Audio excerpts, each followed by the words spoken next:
All right, so today we're going to kind of go over how to do the light burst text effects inside of Photoshop CC. Even though the directions are for CS6, we can still make this work. As we take a look at them here, these are probably some of the more complicated ones you guys are going to do. Step one is going to have us set up our document. It's going to be in pixels. So when you're over here, just make sure that you are setting everything up correctly. It's asking for 800 pixels for its width, 600 for its height, and 72 for its resolution, and white for our background. We'll go ahead and we'll click create. Let's go down to the next piece here. Step 2 says adding text. We're going to come over here, grab our text tool. Before we click on the screen, we do want to go ahead and change our options for this particular project. So the first thing it says is press the letter D. Pressing D is going to change your default colors in your toolbox. So it's going to make sure our foreground and our background are set correctly. From here, we're going to go up to our options bar across the top of the screen. We're going to set that to impact, and we're going to set our font size to 72. After that's been done, we can go ahead and we can click on the screen. We're going to be able to start typing. We need to type the words light burst. After we've typed those, the directions are going to kind of walk us through a little bit about resizing.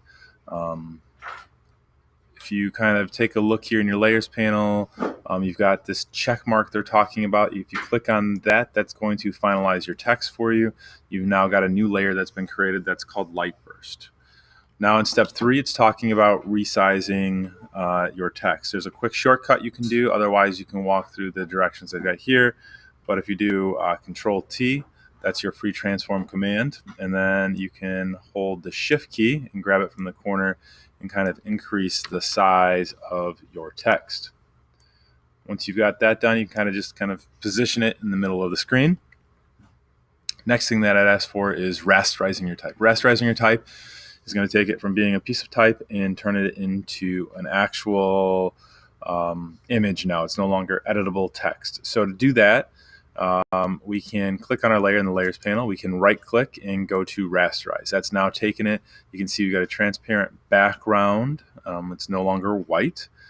Step 5, it wants you to save the selection. So what it wants you to do is hold Control, click on the thumbnail view of it in your layers panel. So by clicking on that, you can see we now have this selection that has been created. It then asks you to go to your channels, and you're going to click the channel icon down on the bottom. That has just created an alpha layer for us. That alpha layer is not looking right. That looks good. Oops, I think I should not have had that selected. Shoot. We're going to redo that really quick. We're going to go get rid of alpha 1, go back to layers. Make sure it's not selected. All right. So we hold Control, we've got that. Go to Channels panel, and then the icon is in the lower left.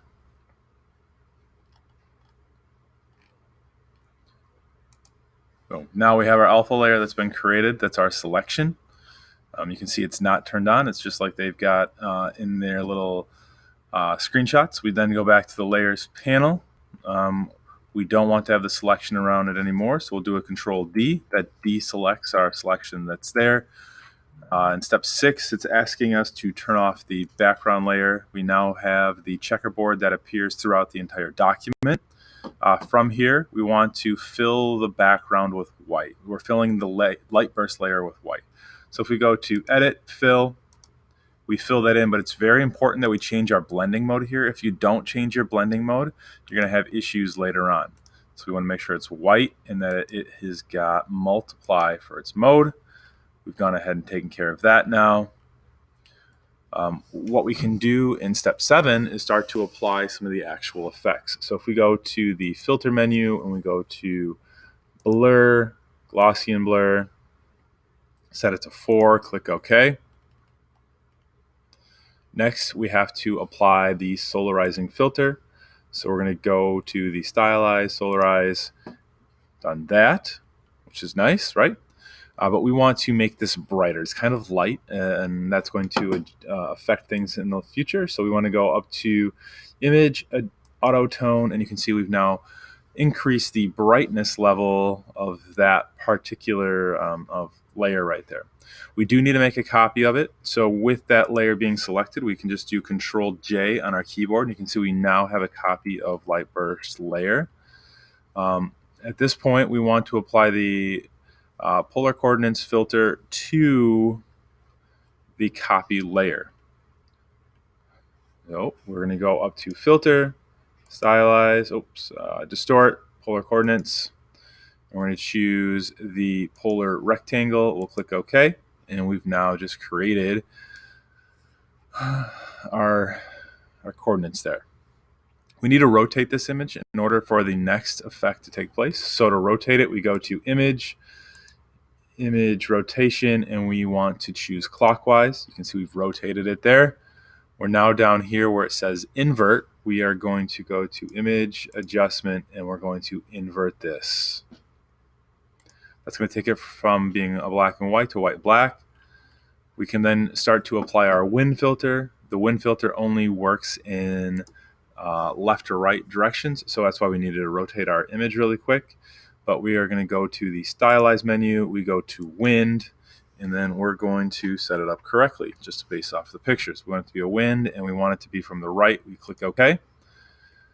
But the direction wants us to do it 2 more times. So a total of 3 times this wind filter is going to be applied to it.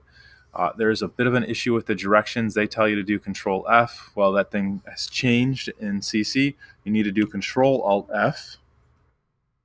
That'll get you 3 times. Or you can go to the filter menu and you can do wind up top. It'll be it's the repeating filter there.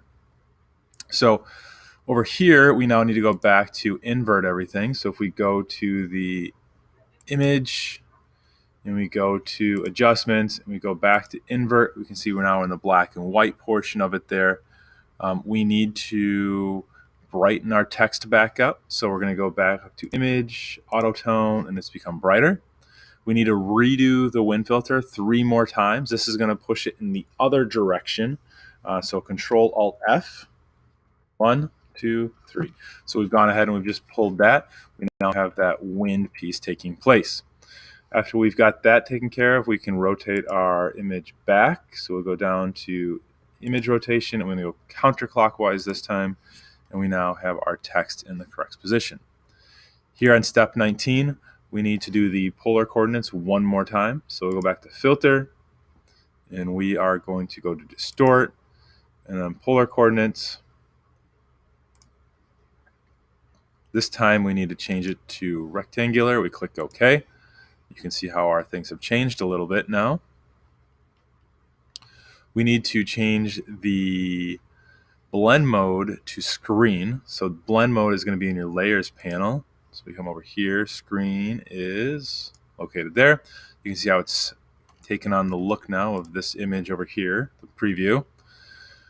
We now need to add an adjustment layer to it.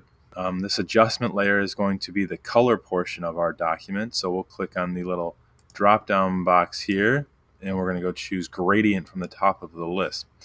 Gradient box will pop up. We need to change our gradient so that it is the 3rd option, and then we can double-click on the stops that are below. By double-clicking, we're going to have the ability to choose different colors. I'm just going to choose some randoms. Click OK. Click OK.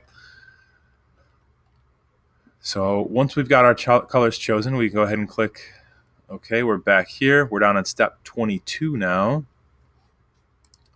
We need to make sure that these blend correctly so we can see everything. So we need to change our blend mode to color.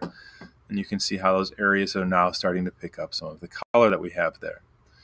We need to convert the original layer to what's called a smart object.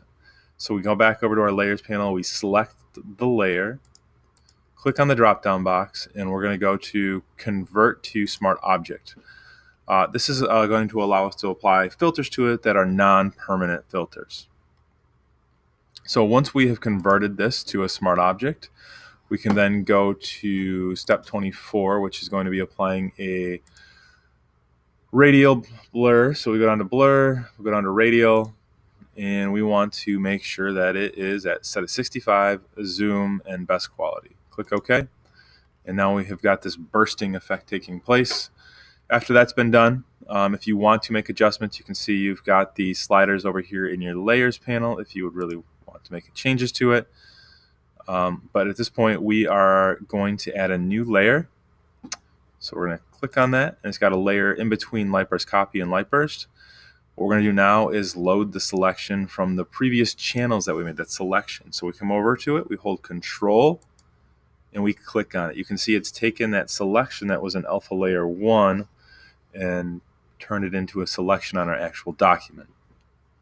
From here, what we can do is we need to fill it. So we need to go back to our Layers panel.